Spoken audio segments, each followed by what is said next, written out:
নবীজির একটা অভ্যাস ছিল, গোসল মুবারকের পরে ওনার তেল মুবারক মালিশ করতো আমাদের বড় আম্মা খাদিজাতুল কুবরা রাদিয়াল্লাহু তাআলা আনহা। গভীর মনোযোগ। হঠাৎ করে একদিন তেল মালিশ করতেছে কদম মুবারকে, মা খাদিজা রাদিয়াল্লাহু তাআলা আনহা নবীজি ডাইন কদম মুবারকের পায়ে মুবারকের তলার দিকে চাইলেন। কোন সুবহানাল্লাহ। চেয়ে একটা চিৎকার মারছে, ইয়া রাসূলুল্লাহ, আমি আপনার কদম মুবারকের তলা মুবারকের মধ্যে সপ্তম জমিনের গোড়া দেখতে পাই। ওয়াজ শুনলে চলবে না, আমল করতে হবে, বুঝতে হবে যে আমার সাথে কে যাবে। ছেলে মেয়ে স্ত্রী পুত্র সব থাকবে দুনিয়ায়, একমাত্র আমলটা যাবে। আর কোন নবী উম্মতের কবরে তদারকির পাওয়ার পায় নাই, একমাত্র উম্মতে মুহাম্মাদের কবরের অবস্থা জানার জন্য আমার আপনার নবী মদিনার কামলাওয়ালা কবরে প্রেজেন্ট হবে।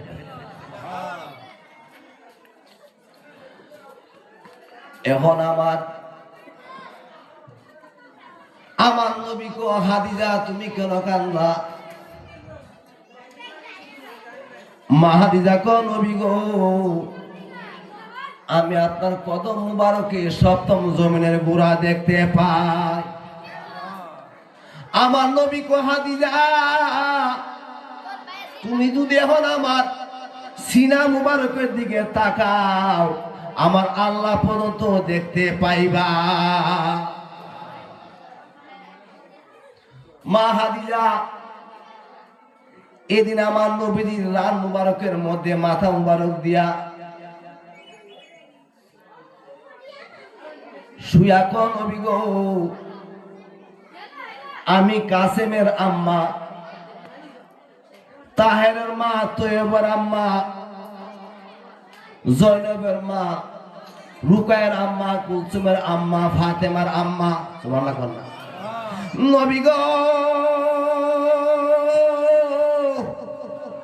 আমি এই মুহূর্তে আপনারে কড়া প্রশ্ন করব গো নবী, যতক্ষণ উত্তর না দিবেন আমি খাদিজা আপনার কদম ছাড়তাম না। আমার চোখের পানি দিয়া জমিন বাসামু, আমি আপনার কদম ছাড়বো না। আমার নবী ডাক দেখবে, খাদিজা আমি মায়ের গর্ভে থাকতে আমার বাবারে হারাইছি, 6 বছর কালে আমার মারে হারাইছি, আমার দাদারে হারাইছি, আমার চাচি আম্মারে হারাইছি।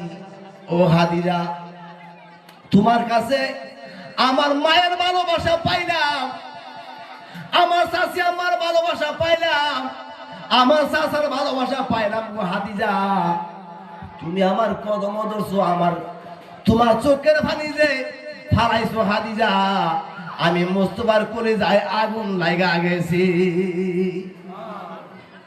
মা খাদিজা কো নবী গো, আমি তো তাহেরের মা, ফাতেমার মা, আপনার কাছে বিবাহ বসার পরে আমার 7টা সন্তান আপনার নসলে হয়েছে।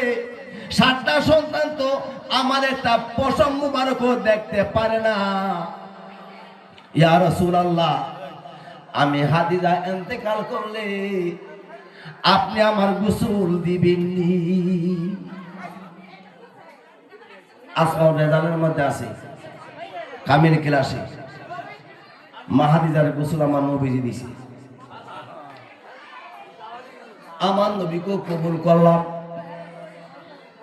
2 নম্বর কথা, নবী গো, আমি খাদিজা মারা গেলে হাট বাজারের কাপড় না দিয়া বাজারের মখমলের কাপড়, অনেক মানুষ কাপড় আনবো, মখমলের কাপড় আনবো, রেশমির কাপড় আনবো, এই কাপড় আমার না দিয়া নবী গো আপনার একটা জুব্বা মুবারক দিয়া আমি খাদিজার কাফনের কাপড় দিবেননি? আমার নবীকে কবুল করলাম। অনবী 3 নম্বর কোশ্চেন গো, আমি খাদিজা যখন মারা যাইব মারা গেলে আপনি আমার কবরে যখন কবর পুরা হবে আমারে কবর দেওয়ার জন্য নবী গো ওই সময় আপনি জামা মোবারকটা খুলে আমার কবরের মধ্যে একটা গড়াগড়ি দিতে পারবেন নি? আমার নবী কো হাদিজা এই কথাটা কেন বললা? মা হাদিজা কো ইয়া রাসূলুল্লাহ আপনার বদন মুবারক যে জায়গা লাগবো, কারণ কবরে দেওয়ার পরে মাটি 40 গো তাফাত দিকা একটা যুক্ত আযাব দিব নবী গো, আমি হাদিজা মিশমিশ হয়ে যাইব। আপনি যদি মুস্তাফা আমার কবরে নামেন গো এই মাটির তো শক্তি হবে না আমি হাদিজারে সিফা দেওয়ার জন্য। আমার নবীকে কবুল করলাম। আর 4 নম্বর প্রশ্ন, নবী আমারে কবর দিয়ে আসলে আপনি কিন্তু মুনকার নকির আমার কবর আইব, হেওয়ায় কবর আইনি মুনকার নকির আয়ে নবী গো মুনকার নকির আমার কবর আইব, আমার জন জিজ্ঞাসা করবো রব কেনা? ইয়া রাসূলুল্লাহ আমি তো কবরে জবাব দিতে পারতাম না, আপনি আমার কবরে জবাব দিয়া দিবে। এই কথাটা থইলাম। ঘটনা কর্মে মক্কার এক ইমাম সাহেব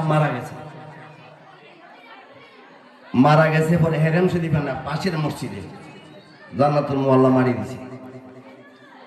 এখন কয়েকদিন পরে আরেকজন মারা গেছে। আমরা এক কবর একটা কবর হয় না, ইহান কবর হইতে যায় দে ইমাম সাহেবের কবর, মানে ইমাম সাহেব না একটা মহিলা লাশ, মহিলার লাশ তালাশ করছে।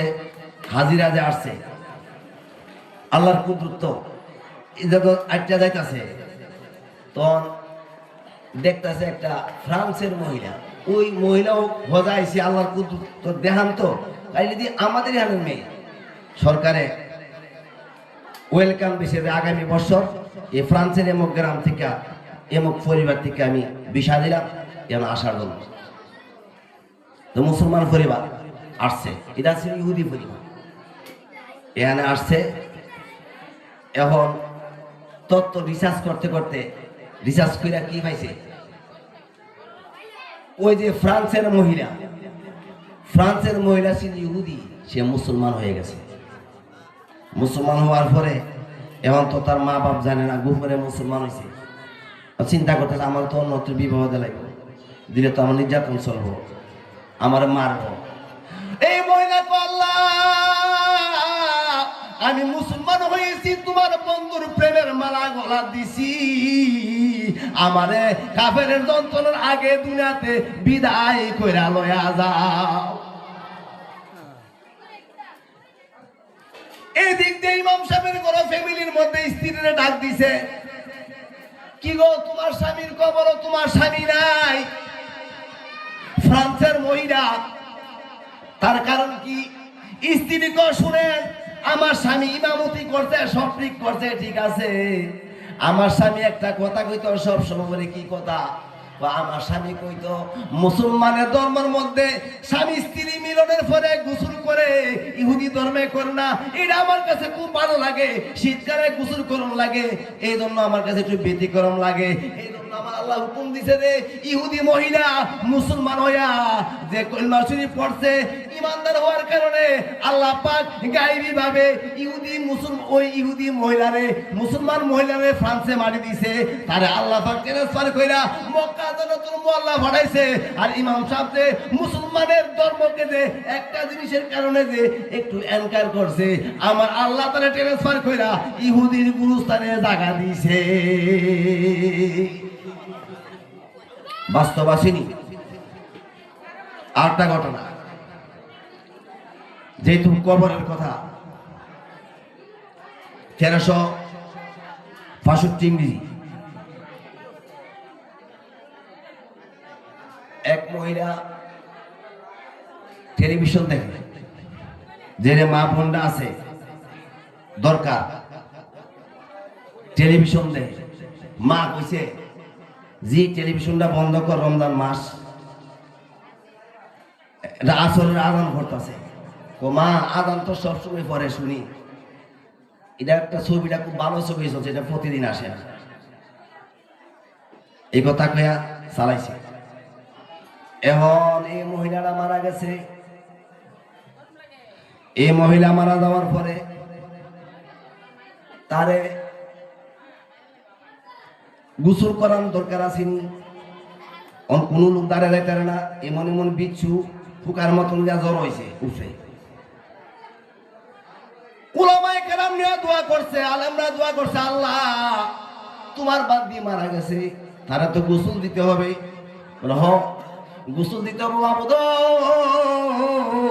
তুমি আযাব দিছো, তোমার যে বাহিনী পাঠাইছো, তোমার এই বাহিনীকে আযাব পেয়ে তুমি একটু দূর করে দাও। আল্লাহ হুকুমে দোয়া করছে, আল্লাহ দূর করছে। তখন কজন গোসল করায়া কবরের নিচে গেছে, কবরের ভিতরে ফুকা জ্বর হয়ে নিছে। কবরের ভিতরে ফুকা জিজ্ঞাসা করছে, মা গো তোমার মেয়ের এই অবস্থা কেন? উত্তর দিছে, শুনেন, আমার মেয়ে সাজগুজ বেশি করতো, বেপরদা ভাবে চলতো। পর্দা তো একটা সীমা আছে। যেমন আমার নবীজি জন ইন্তেকাল শরীফ করছে, আম্মা আয়েশা সিদ্দিকা রাদিয়াল্লাহু তাআলা আনহা গভীর রজনীতে বগুড়া ছাড়া নবীজি জিয়ারত করছে। যে মাতা আবু বকর সিদ্দিক ইন্তেকাল করছে, বগুড়া ছাড়া জিয়ারত করছে। যে মাত্র খলিফাতুল মুসলিমিন উমর ইবনে খাত্তাব রাদিয়াল্লাহু তাআলা আনহু ইন্তেকাল করছে রে, উমর ফারুক কে দাফন করছে আমার নবীজির পাশে। এই দিন থেকে মা আয়েশা সিদ্দিকা বুকরা লাগায়া রাতের গভীরে জিয়ারত করছে।